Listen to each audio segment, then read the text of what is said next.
Welcome to 7 news Telugu bulletin ముందుగా headlines. Kuwait పర్యటనలో ప్రధానమంత్రి నరేంద్ర మోడీ.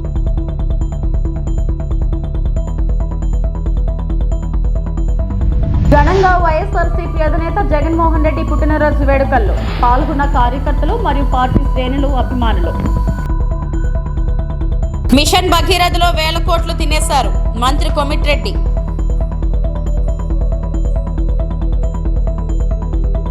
ప్రధాని మోడీ కువైట్ బయలుదేరారు. ఈ పర్యటనలో ప్రధాని కువైట్ నాయకత్వంతో చర్చలు జరుపుతారు. కువైట్లోని భారతీయ సమాజంతో కూడా ప్రధాని సంభాషించనున్నారు. 43 ఏళ్ల తర్వాత కువైట్లో భారత ప్రధాని పర్యటించడం ఇదే తొలిసారి. कुवैत का दौरा कर रहे हैं, इसलिए भी ये यात्रा और भी खास और महत्वपूर्ण हो जाती है. विदेश मंत्री भारत पहुंचे तब उन्होंने विदेश मंत्री डॉक्टर एस जयशंकर के साथ इस बात को साझा किया कि प्रधानमंत्री is the wisest person in the world. और उन्होंने ये उम्मीद जताई कि दोनों देशों के बीच सहयोग और आगे बढ़ेगा. हालांकि 10 बिलियन USD तक का निवेश कुवैत की तरफ से भारत में किया जाता है, लेकिन अब व्यापार को और आगे बढ़ाया जाए. अब प्रवासी भारतीयों की बड़ी तादाद को देखते हुए पीपल टू पीपल कॉन्टैक्ट के साथ साथ शिक्षा की बात करें, स्वास्थ्य की बात करें, ये तमाम ऐसे क्षेत्र हैं, या IT की बात करें, डिजिटल इंफ्रा की बात करें, तमाम ऐसे क्षेत्र हैं जहां भारत और कुवैत के बीच सहयोग की बहुत संभावनाएं हैं. और अभी तक जिस स्तर का व्यापार हमारा रहा है उससे आगे बढ़कर व्यापार को क्या नई दिशा दी जा सकती है. लेकिन साथ ही ये भी उम्मीद जताई जा रही है कि डिफेंस में भी ट्रेड को लेकर यहाँ पर प्रधानमंत्री के इस दौरे में बात आगे बढ़ सकती है और कुछ महत्वपूर्ण MOUs पर समझौते हो सकते हैं, क्योंकि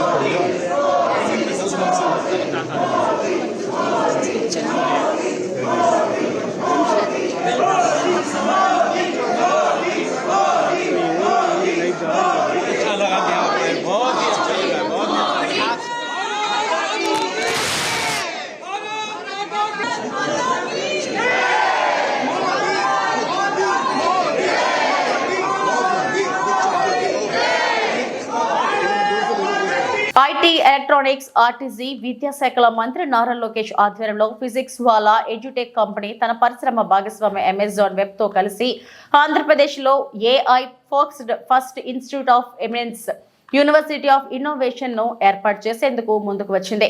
ఈ మేరకు ఏపీ ప్రభుత్వంతో అవగాహన ఒప్పందం చేసుకుంది. రాష్ట్రంలో కొత్తగా ఏర్పాటయ్యే innovation university academic excellence innovations ను ఏకీకృతం చేసే దిశగా పనిచేస్తుంది. పరిశోధన, విద్య, ఉపాధిలో కీలక సవాళ్లను పరిష్కరించడంపై దృష్టి సారిస్తుంది.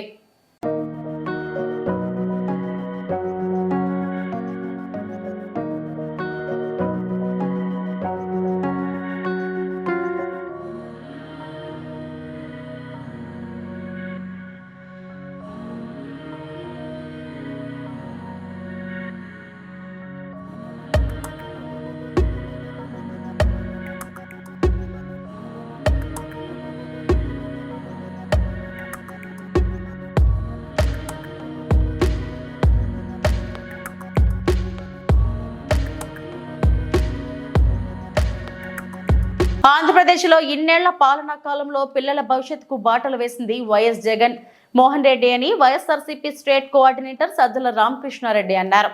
ఇవాళ డిసెంబర్ 21 పార్టీ అధినేత వైఎస్ జగన్ పుట్టినరోజు సందర్భంగా కేంద్ర కార్యాలయంలో ఘనంగా కార్యక్రమాలు నిర్వహించారు. కేక్ కట్ చేసి అనంతరం సజ్జల పార్టీ శ్రేణుల్ని ఉద్దేశించి మాట్లాడారు. ప్రపంచవ్యాప్తంగా ఉన్న తెలుగు వాళ్లు జగన్ పుట్టినరోజు వేడుకలు జరుపుకుంటున్నారు. జగన్ రీల్ విజనరీ, నేతల్లోనే జగన్ అరుదు. పిల్లల భవిష్యత్తుకు బాటలు వేశారు. ప్రతి ఒక్కరూ ఆత్మగౌరవంతో జీవించేలా చేశారు. జగన్ పుట్టినరోజు మనందరికీ పండుగ రోజు అని అన్నారు. అనంతరం అక్కడ రక్తదాన శిబిరం, సేవా కార్యక్రమాలు నిర్వహించారు. సజ్జలతో పాటు పార్టీ తరపున లేళ్ల అభిరెడ్డి, రుహుళ్ల కల్పతారెడ్డి తదితరులు పాల్గొన్నారు. అనుకుంటున్నాడో అది చేసి చూపించగలిగిన దేశాలిగా, ఒక మంచి పరిపాలకుడుగా, జనరంజకుడుగా కూడా దేశమంతటా కూడా పేరు తెచ్చుకున్నారు. దానికి తార్కాణం మనం 5 ఏళ్ల పాలన, 19 నుంచి 24 మధ్య. దానికి ముందు అధికారంలోకి రావడానికి ముందు ఏదో లాటరీలో తగిలినట్టు కాదు ఆయనకి ఇచ్చింది. ఆయన మాట కట్టుబడే నాయకుడుగా జనం మెచ్చారు కాబట్టి ఆయన ఇచ్చే హామీ నిలబెట్టుకుంటారు, నిలబెట్టుకోలేని హామీని ఇవ్వరు అని తెలిసిన జనం హక్కున చేర్చుకొని 2019లో అఖండమైన మెజారిటీతో ఆశీస్సులు అందించారు మన వైఎస్ఆర్సీపీకి, జగన్మోహన్ రెడ్డి గారికి. ఆ విధంగా ఏర్పాటైన ప్రభుత్వం ఏర్పాటైన రోజు నుంచే పొల్లు పోకుండా 100కు 100% హామీలు, ఇంకా ప్రోగ్రెస్ కార్డులో వేసుకోవాలంటే 99.5%, అవి కూడా ఖచ్చితంగా 0.5%తో సహా చెప్పగలిగేట్టు బహుశా దేశ చరిత్రలోనే ఏ రాజకీయ నాయకుడు ఇంతవరకు ఏ రాజకీయ పార్టీ కూడా పట్టుదలగా ఎన్నికల హామీలను ఫుల్ఫిల్ చేశారు. ఇంకా చెప్పనివి ఎన్నో చేశారు. ఇంతగా మనం అవి ఒట్టి హామీలు కాదు, ఏదో ఉచిత బస్సు ప్రయాణాలు, 2 గ్యాస్ సిలిండర్లు, ఇంకొకటి ఇస్తున్నట్టు ఫ్రీబీస్ అంటాం, తాయిలాల్లాగా వేసేసి ఓట్ల కోసం వేసేవి కాదు. పేదల జీవితాల్లో మేలి మార్పులు తీసుకొచ్చి వాళ్ళ కాళ్ళ మీద వాళ్ళు నిలబడేటట్టు, ఆ కుటుంబాలు తమ కాళ్ళ మీద తాము నిలబడి ఒక ఆత్మగౌరవంతో తమ పిల్లల భవిష్యత్తుకు బాటలు వేసే రకంగా తమ కుటుంబాలను తాము తీర్చిదిద్దుకునేలాగా వాళ్లకు బాసటగా నిలబడి చేయూతనిచ్చి నడిపిన ప్రభుత్వం మనది. నేను వాటి మొత్తం లోపలికి పోదలుచుకోలేదు, ఎందుకంటే 5 నెలల క్రితం వరకు మనమే ఉన్నాం. ఈ 6 నెలల్లోనే తేడా కనిపిస్తోంది. అంతకుముందు అనేవాళ్ళం జగన్మోహన్ రెడ్డి గారికి ముందు, జగన్మోహన్ రెడ్డి గారు వచ్చిన తర్వాత అని. ఇప్పుడు 5 ఏళ్ల జగన్మోహన్ రెడ్డి గారి పాలన, ఇప్పుడు ఈ 6 నెలల పాలన చూస్తేనే తేడా కనిపిస్తుంది. నేను దాని జోలికి కూడా పోదలుచుకోలేదు, ఎందుకంటే అది రాజకీయం అవుతుంది. కానీ నిజమైన విజనరీ ఎవరు? మొత్తం పేద ప్రజలు కులాలకు అతీతంగా కూడా వాళ్ళ జీవితాల్లో మార్పు తీసుకొచ్చి అది శాశ్వతంగా నిలబడేటట్టు తీసుకురావడం, వాళ్ళ తలరాతలు వాళ్ళు రాసుకునే రకంగా వాళ్లకు అండగా నిలబడడం, దానికి మార్గం వేయడం, ఆ బాటలు పక్కా రాచమార్గాలు వేయడం, పైపైన పూతలు పోయడం కాకుండా. విజనరీ అంటే, విజన్ అంటే ఏదో 30 ఏళ్ళలో 50 ఏళ్ళకి అప్పుడు ఉంటామో చస్తామో తెలియని ఆ టైం పెట్టుకొని ఇచ్చేస్తే సరిపోతుంది కదా అని చెప్పేది కాదు. విజనరీ అంటే 5 ఏళ్లలోనే దేనికి పునాదులు వేశారో తెలిసి ఫలితాలు కూడా కనపడేటట్టు చేయగలం. ఏ 5 ఏళ్లకైతే ప్రజలు మ్యాండేట్ ఇచ్చారో ఆ రియల్ విజనరీ జగన్మోహన్ రెడ్డి గారని పరిపాలకుడుగా కూడా రుజువు చేసుకున్నారు. విశ్వసనీయతకు విలువలకు కట్టుబడిన నాయకుడుగానే కాదు, ప్రజల కోసం మాత్రమే నిలబడాలి, అధికారంలో ఉన్నా లేకపోయినా ప్రజలకు సంబంధించి మాత్రమే రాజకీయం చేయాలనుకున్న నాయకుడిగా మాత్రమే కాదు, ఒక పరిపాలకుడు, మంచి పరిపాలకుడుగానే కాదు, ఒక విజనరీగా కూడా, రియల్ విజనరీగా కూడా జగన్మోహన్ రెడ్డి గారు తన 5 ఏళ్ల పాలనతోనే చేసి చూపించారు. అలాంటి మహానాయకుడు, మన జాతి నాయకుడు, జాతీయ నాయకుడుగా కూడా పూర్తి అరుదైన నేతల్లో ఒకరైన మన జగన్మోహన్ రెడ్డి గారు, ఆయన నిండు 100 ఏళ్ళు పూర్తి ఆయురారోగ్యాలతో ప్రజల జీవితాలను మరింత బ్రహ్మాండమైన మలుపు తిప్పే రకంగా రాష్ట్ర ప్రజలను, దేశ ప్రజలకు కూడా ఒక దిశానిర్దేశం చేయగలిగిన నాయకుడుగా ఎదగాలనేది మనందరిది, కోట్లాది మంది ప్రజల ఆకాంక్ష. ఆయన పుట్టినరోజు ఈరోజు. ఈ పుట్టినరోజు అందుకే మనందరికీ పండగ రోజు. రాష్ట్రం అంతటా, దేశంలో ఎక్కడెక్కడ తెలుగు వాళ్ళు ఉన్నారో అక్కడంతా, ప్రపంచం అంతటా ఎక్కడెక్కడ తెలుగు వాళ్ళు ఉన్నారో అక్కడంతా కూడా చాలా ఉత్సాహంగా మన ఇంట్లో పండగలాగా జరుపుకుంటున్నాం. ప్రతి ఏడాది జరుపుకుంటాం. మళ్ళీ చెప్తున్నాం, మనం అధికారంలో ఉన్నామా లేదా అనేది సంబంధం లేదు.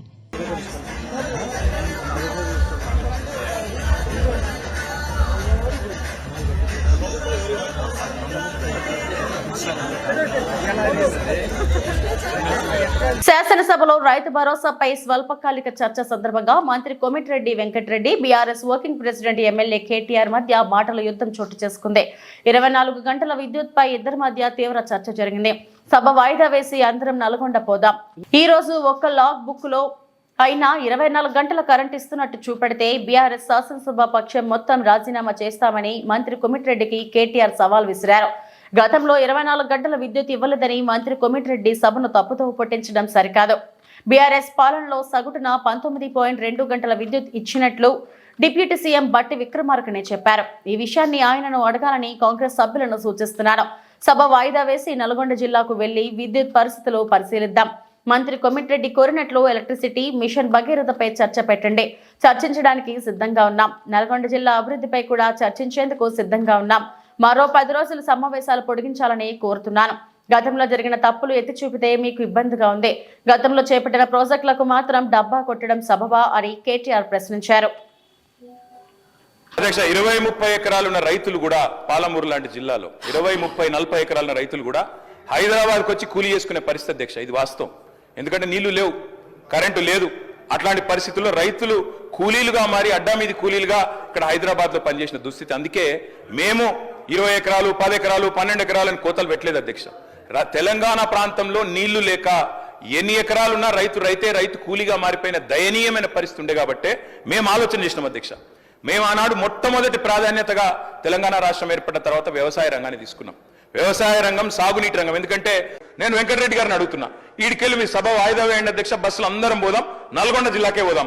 ఈ రోజు ఏ ఒక్క లాగ్ బుక్ లోనన్నా 24 గంటల కరెంటు వస్తున్నట్టు చూపెడితే మేము మొత్తం శాసనసభాపక్షం రాజీనామా చేస్తామని చెప్పి నేను ఆయన అడుగుతా ఉన్నా అధ్యక్ష. మిషన్ భగీరథకు అయిన ఖర్చే 28,000 కోట్లయితే 50,000 కోట్లు తిన్నారని మంత్రి కోమటిరెడ్డి ఎలా మాట్లాడతారని హరీష్ రావు ప్రశ్నించారు. రైతు భరోసాపై అసెంబ్లీలో స్వల్పకాలిక చర్చ సందర్భంగా ఆయన మాట్లాడారు. మిషన్ భగీరథపై కోమటిరెడ్డి చేసిన వ్యాఖ్యలు రికార్డుల నుంచి తొలగించాలని కోరారు. మంత్రి కోమటిరెడ్డి మాట్లాడుతూ బారాస సభ్యులు సభను తప్పుదోవ పట్టిస్తున్నారని విమర్శించారు. మిషన్ భగీరథలో 50,000 కోట్లు తినేశారన్నారు. అసలు మిషన్ భగీరథకు అయిన ఖర్చే 28,000 కోట్లు అయితే 50,000 కోట్లు తినేశారని మాట్లాడడం సబబు కాదు. అది సభ రికార్డుల నుంచి తొలగించాలి. రెండవది, వారు మాట ఏమన్నారు, మా నల్గొండ జిల్లాకు అన్యాయం అయిందన్నారు. నేను నీటిపారుదల శాఖ మంత్రిగా పనిచేసిన. సభ అయిపోయినాక నేను ఆయన ఇద్దరం కలిసి సీదా పోదాం, ఎక్కడికి పోదాం, తుంగతుర్తికి పోదాం, సూర్యాపేట పోదాం, కోదాడ పోదాం.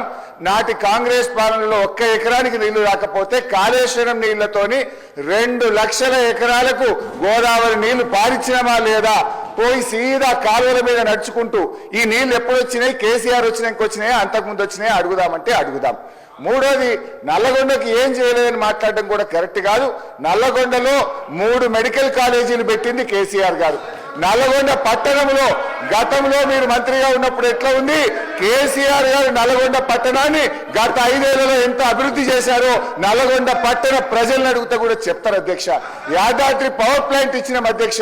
ఇలా నల్లగొండను అన్ని రకాలుగా ఆ జిల్లాను సమగ్రంగా అభివృద్ధి చేసింది బీఆర్ఎస్ పార్టీ. దయచేసి ఇంకా చాలా చెప్పగలుగుతా కానీ చర్చ రైతు బంధు మీద జరగాలి కనుక మీ మీద గౌరవం కొద్దీ మీ సూచన మేరకు కూర్చుంటున్నాం. దయచేసి డిస్కషన్ రైతు బంధు మీద జరిగే విధంగా కేటీఆర్ గారికి అవకాశం ఇవ్వాలి. చర్చను డైవర్ట్ చేయొద్దని కోరుతున్నాం. గౌరవ సభ్యులు కేటీఆర్ గారు 24 గంటల కరెంటు విషయానికి వచ్చినప్పుడు మాత్రమే లేచిన. రైతు భరోసా మీద మాట్లాడినప్పుడు నేను లేవలే.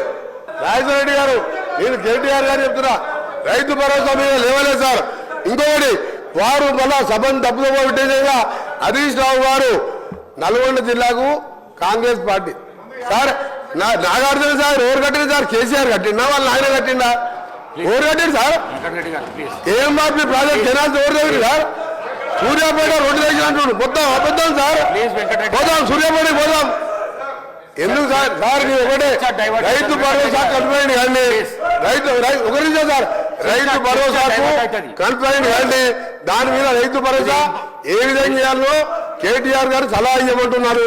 కరెంటు మీద 24 గంటలు అన్నప్పుడు మాత్రం నేను లేచాను. వారు కూడా మీరు సబ్జెక్ట్ డిబేట్ కావద్దని చెప్పండి. మేము అడగ మధ్యలో ఇది రైతులకు సంబంధించి అంటే ఓన్లీ రైతు భరోసా, రైతులకు వేరే సబ్జెక్ట్ మాట్లాడి మళ్ళీ ఇంపార్టెంట్ చర్చ ఇది డైవర్ట్ అవుతుంది. అవును సార్, మీరు కరెంటు విషయం వస్తే మళ్ళీ వేరే చర్చ పెట్టండి. కరెంటు మీద వేరే చర్చ పెట్టండి. లాగ్ బుక్ లేదో బయట పెడతా నేను. ప్లీజ్ కూర్చోండి. తిరుపతి నియోజకవర్గం సర్వసభ్య సమావేశంలో పాల్గొన్న మాజీ మంత్రి ఆర్కే రోజా సంచలన వ్యాఖ్యలు చేశారు. ఇన్నాళ్ళు జగన్మోహన్ రెడ్డిని చూస్తే భయపడ్డారు. ఈ రోజు జగన్మోహన్ రెడ్డి కటౌట్ చూసినా కూడా కూటమి నాయకులకు భయం పట్టుకుందని ఎద్దేవా చేశారు. ఓట్ల కోసం కాళ్ళు చేతులు పట్టుకున్నారు. ఇప్పుడు వదిలేశారన్న ఆమె ఈవీఎంలు మేనేజ్ చేయడం వల్లే ఈ ఎన్నికల్లో గెలిచారని విమర్శించారు. అధికారంలో ఉన్న కూటమి ప్రభుత్వంపై నెల రోజులకే వ్యతిరేకత మొదలైంది. జగనన్న నాయకత్వంలో జగనన్నకు తోడుగా అండగా ప్రజల పక్షాన పోరాటం చేద్దామని పిలుపునిచ్చారు రోజా. నాయకుడు మాజీ ముఖ్యమంత్రి అయిన జగన్మోహన్ రెడ్డి గారి పుట్టినరోజు రాష్ట్రమంతా కూడా వైఎస్ఆర్ కాంగ్రెస్ పార్టీ అభిమానులు, కుటుంబ సభ్యులు, కార్యకర్తలు, నాయకులు అందరికీ పండుగ రోజు. సో ఇప్పుడే మేము నగిరిలో అంగరంగ వైభవంగా చేసుకొని తిరుపతిలో మా గురువు గారి సమక్షన జగనన్న పుట్టినరోజులు వేడుకల్లో పాల్గొనడానికి రావడం జరిగింది. నిజంగా చాలా హ్యాపీగా ఉంది. జగన్మోహన్ రెడ్డి గారి లాంటి నాయకుడు ఏ రాష్ట్రంలో ఎవరికీ దొరకడు. అనునిత్యం పేద ప్రజల గురించి ఆలోచిస్తాడు. కులం చూడడు, మతం చూడడు, పార్టీ చూడకుండా ప్రతి ఒక్కరికి మంచి చేసిన వ్యక్తి. కానీ మీ అందరికీ తెలుసు గత ఎన్నికల్లో ఏ విధంగా కూటమి ప్రభుత్వం అబద్ధాలతో, తప్పుడు ప్రచారాలతో ఈవీఎంలని మేనేజ్ చేసుకుంటూ అధికారంలోకి వచ్చారో మనం చూసాం. అందుకే ఈరోజు వాళ్ళు అధికారంలో ఉన్న ప్రజలు వాళ్ళని ఎవరిని పట్టించుకోవట్లేదు. ఎందుకంటే వాళ్ళెవరూ కూడా ప్రజలకి సంక్షేమాన్ని కూడా అభివృద్ధిని అందించే కార్యక్రమం చేయకపోవటం మనం గమనించాం. ఈరోజు ప్రతి ఒక్కరు కూడా మేము ఓట్లేసాం జగన్మోహన్ రెడ్డికి ఎక్కడికి వెళ్ళాయి అని బాధపడుతూ మళ్ళీ జగనన్న ముఖ్యమంత్రి అవ్వాలి, మా జీవితాలు బాగుపడాలని ఈరోజు ప్రజలందరూ కూడా స్వచ్ఛందంగా జగనన్న పుట్టినరోజు వేడుకలు ప్రతి పల్లెటూరులో కూడా, ప్రతి వార్డులో కూడా ఘనంగా జరుపుకోవడం మనం అందరం కూడా గమనిస్తున్నాం. ఈరోజు కూటమి ప్రభుత్వం అధికారంలోకి రావటానికి ముందు బాబు షూరిటీ, భవిష్యత్తుకు గ్యారంటీ అన్నాడు. కానీ అధికారంలోకి వచ్చాక బాబు షూరిటీ, బాదుడే బాదుడు గ్యారంటీ అన్నట్టుగా అయిపోయింది. చెప్పిన సూపర్ సిక్స్లు ఏవి చేయలేదు. కొత్త సూపర్ సిక్స్లు తీసుకొచ్చారు. విద్యుత్ ఛార్జీలు పెంచారు, అలాగే రిజిస్ట్రేషన్ ఛార్జీలు పెంచారు, ఫ్రీ ఇసుక అంటూ 2 రెట్లు పెంచారు, నిత్యావసర వస్తువుల ధరలు పెంచారు. ఎక్కడ పడితే అక్కడ పుణ్యక్షేత్రాల్లో కూడా పబ్బులు పెట్టుకుంటూ, బెల్ట్ షాపులు తెరుచుకుంటూ ఈరోజు ఈ తిరుపతి పవిత్రతని గంగపాలు చేయాలన్న ప్రయత్నం చేస్తున్నారు. కానీ జగన్మోహన్ రెడ్డి గారికి అండగా మా చిత్తూరు జిల్లా అధ్యక్షుడి గారి ఆదేశాల మేరకు ఇక నుంచి ప్రజల పక్షాన నిలబడి ప్రజల సమస్యలకు పోరాటానికి మేమందరం కూడా అడుగులో అడుగు వేస్తూ మళ్ళీ జగనన్నని ముఖ్యమంత్రిని చేసేంతవరకు కూడా ఈ పోరాటాలు ఆపమని కూడా ఈ సందర్భంగా తెలియజేసుకుంటున్నాం. ఈరోజు ఎంత సిగ్గుచేటంటే రాష్ట్ర వ్యాప్తంగా జగన్మోహన్ రెడ్డి గారు ఫ్లెక్సీ పెట్టకూడదంట, కటౌట్ పెట్టకూడదంట, పోలీసుల్ని పెట్టి వాటిని చింపించడం, తప్పుడు కేసులు పెట్టించడం, బెదిరించడం చూస్తుంటే జగనన్నను చూస్తే భయం అనుకున్నాం. ఆయన కటౌట్ని చూస్తే కూడా కూటమి ప్రభుత్వానికి భయం అన్న విషయం ఈరోజు మాకు అర్థమైంది. ఈరోజు మాకు ఇన్ని సీట్లు ఉన్నాయి, అన్ని సీట్లు ఉన్నాయని చెప్పుకుంటున్న లోపల భయం, ధైర్యం లేకుండా ఇలా అఫీషియల్స్ని పెట్టుకొని దౌర్జన్యం చేయడం చూస్తుంటే కూటమి ప్రభుత్వం మీద జాలేస్తుంది. వాళ్ళకి సూటిగా మేము హెచ్చరిస్తున్నాం. ఇక మీదట ఇలాంటి చేతగాని పనులు, నీతిమాలిన పనులు చేస్తే వదిలిపెట్టేది లేదు. ఇంతకు ఇంత వడ్డీతో కూడా ఇచ్చేస్తామని కూడా ఈ సందర్భంగా తెలియజేసుకొని రాష్ట్రం అంతా కూడా ఈరోజు జగనన్న పుట్టినరోజు వేడుకలు సంతోషంగా జరుపుకుంటూ మళ్ళీ అన్న ముఖ్యమంత్రి అయ్యేంత వరకు మేము అన్నకి అండగా, జనంకి తోడుగా ఉంటామని వైఎస్ఆర్ శ్రేణులు ప్రతిజ్ఞ చేశారు. నిజంగా చాలా సంతోషంగా ఉంది. అన్నకి ఆ వెంకటేశ్వర స్వామి ఆయురారోగ్యాల్ని ప్రసాదించి ఈ దొంగలందరినీ కూడా ఎదుర్కొని నిలబడే విధంగా మళ్ళీ తొందరగా ఆయన అధికారంలో ముఖ్యమంత్రిగా వచ్చే విధంగా చేయమని వెంకటేశ్వర స్వామిని మనస్ఫూర్తిగా వేడుకుంటున్నాను. జై జగన్, జై జై జగన్.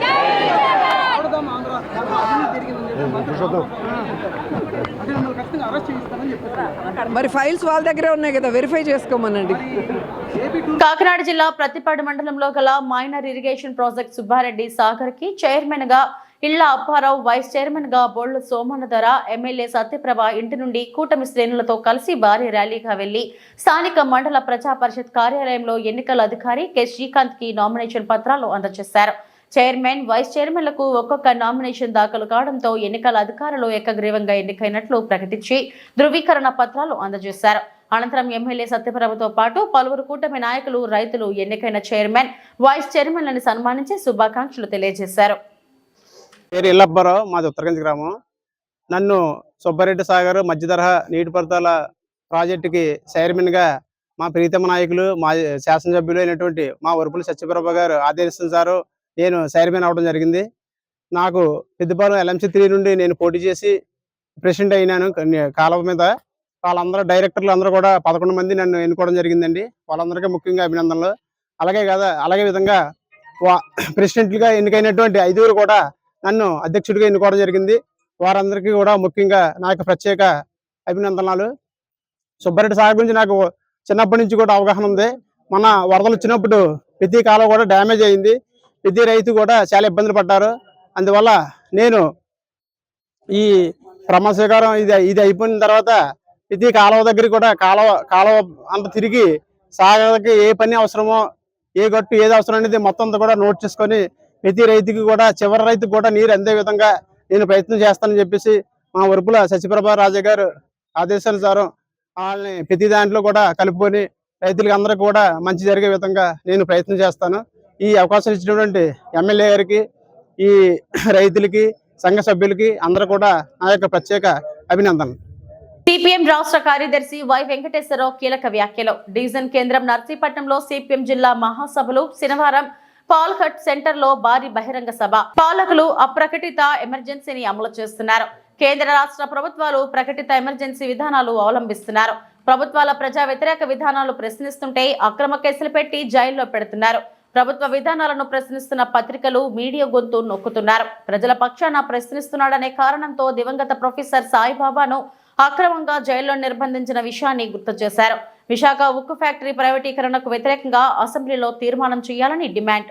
ఈ విషయంలో నర్సీపట్నం శాసనసభ్యుడిగా ఉన్న స్పీకర్ అయ్యన్న పాత్రుడు చొరవ తీసుకోవాలని విజ్ఞప్తి. కేంద్ర రాష్ట్ర ప్రభుత్వాలు ఆర్థిక విధానాలు పేదరికంని మరింత పెంచుతున్నాయి. అదానీ లాంటి పారిశ్రామికవేత్తలకు అనుకూలమైన ఆర్థిక విధానాలను ప్రభుత్వాలు అమలు చేస్తున్నాయి. ముఖ్యమంత్రి చంద్రబాబు నాయుడు ఎన్నికల్లో ఇచ్చిన సూపర్ 6 హామీలు అమలు చేయడంలో విఫలమయ్యారు. ఆ రోజు ఏ స్వాతంత్రం కోసం అయితే ప్రాణత్యాగాలు అర్పించారో, ఏ దేశం కోసం అయితే రైతులు, కార్మికులు, కష్టజీవులు, అనేక మంది మేధావులు, వేలాది మంది బ్రిటిష్ వాళ్ళకి వ్యతిరేకంగా ఆయన్ని 10 సంవత్సరాల పాటు జైల్లో ఉంచితే చివరికి సుప్రీంకోర్టు ఆదేశాల ప్రకారం ఆయన ఏ తప్పు చేయలేదు, ఏ తప్పు చేయని నేరానికి 10 సంవత్సరాలు జైల్లో పెట్టి ఏ తప్పు చేయలేదని అప్పుడు విడుదల చేశారు. విడుదల చేసిన కొద్ది కాలానికి ఆయన చనిపోయారు. మరి 90% అంగవైకల్యంగా ఉన్నటువంటి ఆయన ఒక ప్రొఫెసర్, చట్టబద్ధంగా ఉద్యోగం చేస్తున్న ఆయన ఈ ప్రభుత్వాన్ని కోల్చడానికి ప్రయత్నించాడు అని చెప్పి తప్పుడు కేసులు పెడితే సుప్రీంకోర్టు ఆయన మీద కేసులన్నింటినీ కొట్టివేస్తే మరి 10 సంవత్సరాల పాటు జైల్లో ఉన్నటువంటి ఆయనకి ఎవరు తిరిగి ఆ హక్కుల్ని కల్పిస్తారు? ఎవరికైనా అనంతరం మూడోసారి అధికారంలోకి వచ్చాడు. ఈ అధికారంలోకి కొనసాగినటువంటి 10 సంవత్సరాలు కానీ ఇప్పుడు కానీ గతంలో మనం సంపాదించినటువంటి ప్రజాస్వామ్య హక్కులని కాలరాసేటువంటి పద్ధతుల్లో ఈ రోజున వ్యవహరిస్తూ ఉన్నారు. ఈ ప్రభుత్వానికి వ్యతిరేకంగా ఎవరు మాట్లాడినా సహించేది లేదు. ఈ ప్రభుత్వానికి వ్యతిరేకంగా తమ హక్కుల కోసం ఎవరు నిరసనలు వ్యక్తం చేసినా సహించే పరిస్థితులు ప్రభుత్వం లేదు. అటు విద్యార్థులు కావచ్చు, రైతులు కావచ్చు, మేధావులు కావచ్చు, ఎవరు తమ హక్కుల కోసం పోరాడుతున్నా వాళ్ళ మీద తప్పుడు కేసులు పెట్టి రాజద్రోహం చేసినటువంటి కథ దేశ స్వాతంత్రం కోసమే కాదు, ప్రత్యేకించి గిరిజన ప్రాంతాల్లో గిరిజనుల యొక్క హక్కుల కోసం పోరాడుతూ ప్రాణాలు అర్పించినటువంటి విప్లవ వీరుడు అల్లూరి సీతారామరాజు. మరి అటువంటి అల్లూరి సీతారామరాజు ప్రజల కోసం ప్రాణత్యాగం చేసినటువంటి ఈ గంట మీద ఈరోజు సభను జరుపుకుంటా ఉన్నాం. మరి ఇటువంటి విప్లవకారులు ఎంతమందో దేశ స్థాయిలోనూ రాష్ట్ర స్థాయిలోనూ ప్రాణత్యాగాలు చేసిన సంగతి మనకు తెలుసు. కానీ ప్రభుత్వానికి వ్యతిరేకంగా ఎవరు ఉద్యమాలు చేసినా, ఎవరు పోరాటాలు చేసినా, ఎవరు కొంచెత్తినా వాళ్ళందరినీ కూడా తప్పుడు కేసులు పెట్టి జైల్లో పెట్టేటువంటి పరిస్థితి ఈ రోజున వాళ్ళు చేస్తా ఉన్నారు. అంతేకాదు ఎవరన్నా పత్రికలు వాళ్ళకి వ్యతిరేకంగా రాస్తే వాళ్ళ మీద రకరకాల రూపాల్లో దాడులు చేస్తా ఉన్నారు. ఎవరన్నా యూట్యూబ్లోనూ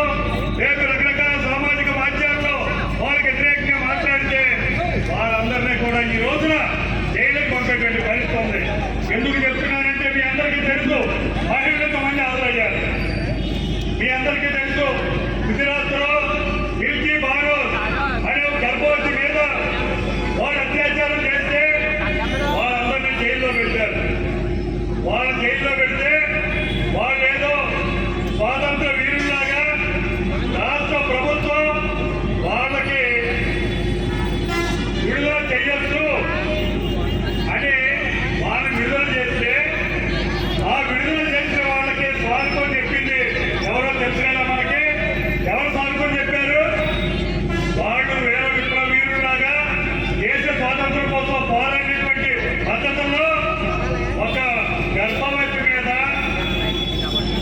దారుణంగా మానభంగం చేసి జైలుకి వెళితే ఆ జైలు నుంచి బయటకు వచ్చిన వాళ్ళకి స్వాగతం పలికింది ఎవరయ్యా అంటే బీజేపీ నాయకులు, బీజేపీ అగ్రనాయకులు అంతా చెప్పారంటే ఇంతకంటే సిగ్గుచేటైన విషయం ఇంకోటి ఉండాలి మనం గుర్తిస్తాము. అంటే ఈ రోజు బీజేపీ వాళ్ళకి ఇవి ఇప్పటి వరకు నా బులెటిన్ అప్డేట్స్. మరిన్ని వార్తా విశేషాల కోసం చూస్తూనే ఉండండి. నమస్తే.